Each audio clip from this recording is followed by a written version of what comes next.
I can't sleep because I'm having flashbacks. These flashbacks are of a time when I was very schizophrenic. I was not on medication at the time, and I wasn't sleeping that much. I probably slept.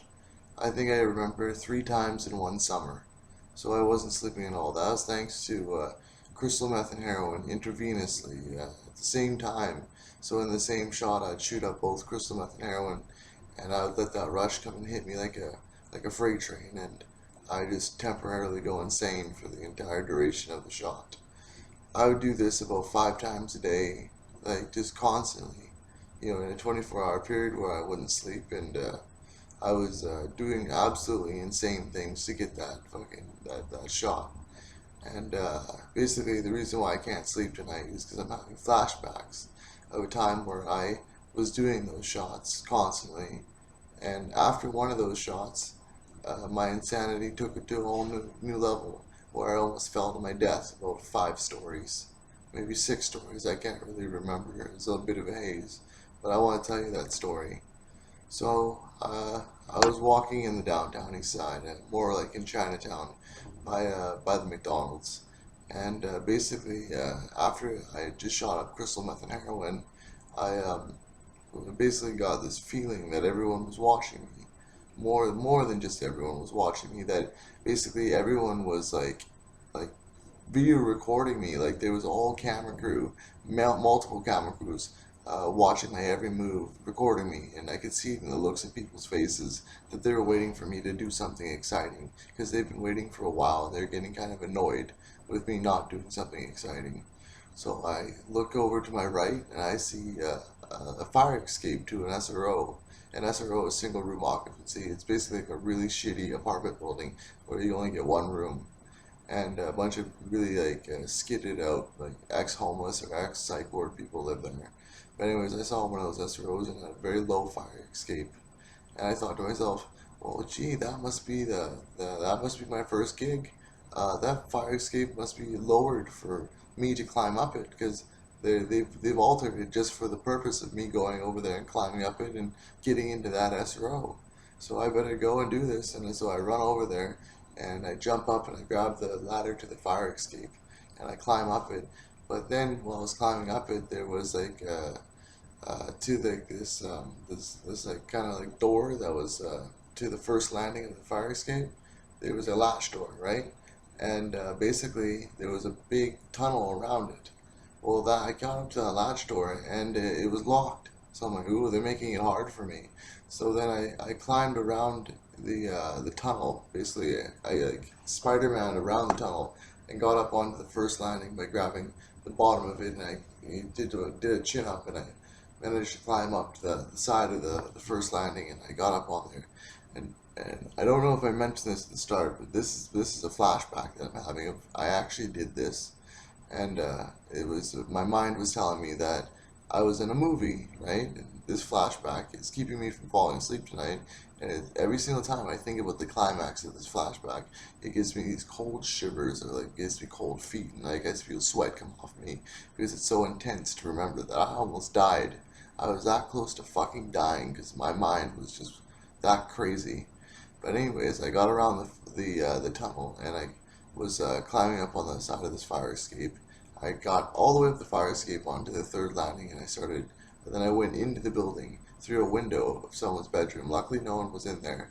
And once I got through into the building, I was like, oh, well, all these notes on the walls. There's all these little notes on the walls, and like on the bulletin board. And I thought that was my script. That I could just pick any one of them, and that would be my script that I'd have to do. So basically, I grabbed one of the little notes, and it said 513 cowboy mail comes in on Sunday. And I was all like, oh, well, fuck, I better get up to 513 and tell cowboy that mail comes in on Sunday, because that's obviously code for something, right? And so I ran all the way up to 513. Found the door was ajar, so I just barged straight in. There was this old skinny man with a cowboy hat on and a nice little goatee or whatever. He looked frightened because basically some sweaty young man that's all really muscular, because I was addicted to working out at the time because I was manic as well. Basically, he saw this young man all frantic and sweaty and fucking just barges into his room. He thought I was gonna kill him because that kind of shit goes on in these escrows. But anyways, I said to him, "Are you cowboy?" In my movie star voice, and he says, "Yeah." And I said, "Mail comes in on Sunday." And then I ran away, and he looked pretty annoyed at this point, but I ran away from him, and I run over to this other room that I saw the door was open, no one was in there, and there was a fire escape to that window. So I crawled through the window of that room, and I get onto this fire escape. I'm on the fifth landing, and there's a black man that's up on the sixth landing, just diagonally out from me. And basically, I noticed that there was a neighboring building that was pretty close by, probably about 10 feet away, 7 feet down. So I got up on the railing, and I was standing up on the railing, and the guy, the black guy, thought I was going to jump and do suicide. In my mind, I'm going to jump and clear the building and just get to the other building on the other side. But to the black guy, he thought I was just going to jump and just fall to my death. And he's like, "You're going to jump, eh?" He's trying to coax me out of it. And I said, without a moment to waste, I said, "Yeah." And I jumped, just like, without any running start whatsoever. I was standing on a railing, and I just jumped, and I was about 5 stories up in the air. And I landed on the coping of the next building, and fucking this coping that was about 2 feet off the roof, and basically I landed and fucking went into a commando roll onto the roof. I barely made it. It was about 10 feet across and 7 feet down, so I had a pretty good amount of distance to clear. But the fact about this climax of my psychotic delusion, it's so intense because every time I remember that, I get this weird feeling, and I get this like little jolt of like, you almost died, Derek. Your insanity almost brought you to a fucking pancake on the ground. You could have fucking just died right there. And I was very close to dying. Because what if my fucking foot slipped and I would have went face first to the fucking cement below? You know what I mean? Like, and it's all because I thought I was in a movie, right? Because grandiose delusional disorder, subtype of schizophrenia, it makes you fucking think anything and fucking you will believe it, because grandiose is so seamless. The hallucinations are so fucking real that you cannot tell the difference between that hallucination and reality. It's impossible. Like, no matter, I'm lucky.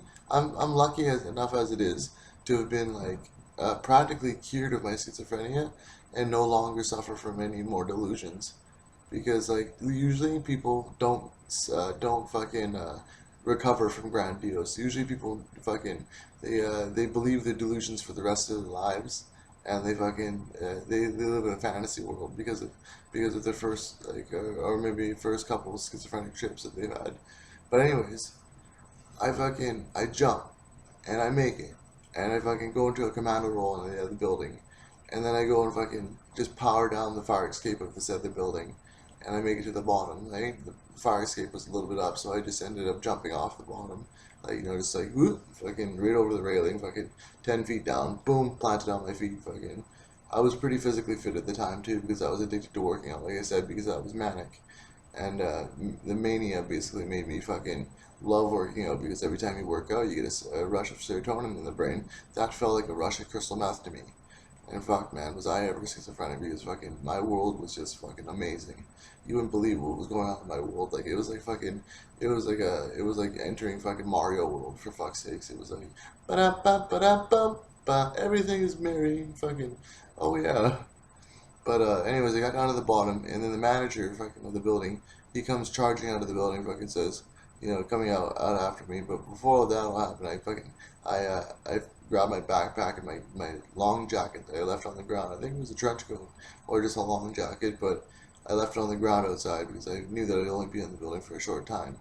But and it just goes to show how fast I did this. I fucking climbed up the fire escape, fucking got into the building, fucking went to the cowboy, fucking, and then out the window, and then jumped off the fire escape onto the building, and fucking then down the fire escape of that building, probably within about a minute and a half, maybe a minute. It was really fast. And then fucking basically I hand my jacket to this fucking junkie that's standing right there, because it's the downtown east side of Chinatown, lots of junkies. And fucking, he's like, you want me to hold your coat? And I said, yeah, fucking, here you go, fucking. I think he saw what had happened with me jumping from the one building to the other building. But anyways, the manager of the building comes out and he's like, fucking, you broke into my building. And I'm like, don't worry, we're filming a movie. It's just for a movie. It's just one of the scenes. Right? And fucking, he says, he's like, he's annoyed at this point. He gets very close up to me. I'm gonna fucking boot fuck you. And he goes and throws a swing at me and fucking, he clocks me right on the jaw. And I'm a non-violent person, which is amazing for a schizophrenic, because usually when schizophrenics get threatened, they get really violent. But not for me. I took that hit and I fucking backed away, and he kept hitting me. And then these little swarm of junkies, basically about 6 people, 6 like fucking skinny looking junkies, fucking all swarm me, and because they were helping out the manager because they know him, and they end up start pummeling me, like they all pummel me to the ground, right? And I ended up, like doing this, like, rah, fucking, I got up and fucking shook them all off, and I ended up kicking one of them in the kneecap, and it injured him pretty badly. And I ran and I grabbed my backpack, and I got the fuck out of there. But on my way out of there, I just thought to myself, where are all the cameramen, and where are all the, like the writers, and like where are all the people that put this on, like, this obviously was for some like entertainment purposes, and this is all staged, like, cause like, like that building couldn't have been like that close to that fire escape, or fucking that fire escape couldn't have been that low, like fucking. Oh wait a second, that's just one scene to a whole movie, right? And that's what started like basically my whole summer of madness and debauchery and insane fucking events where I end up climbing up things and breaking into buildings and having a very grandiose summer where I fucking did the most unthinkable of things.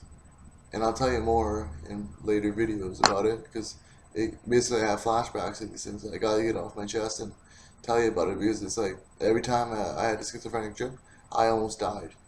Not to mention fucking sticking crystal meth and heroin in my arm, fucking like, however many times I did it. I remember this one time I did that, fucking, I did a shot of heroin, I believe, and I think they were trying to kill me. I tasted bleach in my mouth after I did it. And I can't believe I survived, but I survived shit like that. Like fucking well over 100 times in that summer. I'd like to tell you more about it. But, yeah. Fuck. I can't believe I'm still alive. I don't get why I'm still alive, and I'm thankful, very thankful that I'm still alive. But like, like I got, it's one hell of a fucking like burden to carry when you have these memories of dodging death that many times. Like jumping that building was like, every time I remember that memory of flying through the air and fucking, like, it's nuts. It's nuts. Well, fucking, and the other thing about it was like, it was probably about 4 feet lower. 10 feet across and 4 feet lower, not 7 feet lower. But yeah, it was fucking a pretty straight, like, pretty fucking horizontal jump, like fucking, or what would you say to fucking just fly across like that? But yeah, like, I'll tell you some more fucking in my next videos about like what it's like to be completely schizophrenic and fucking following delusions of plunder and wonder. I'm Derek Petrova.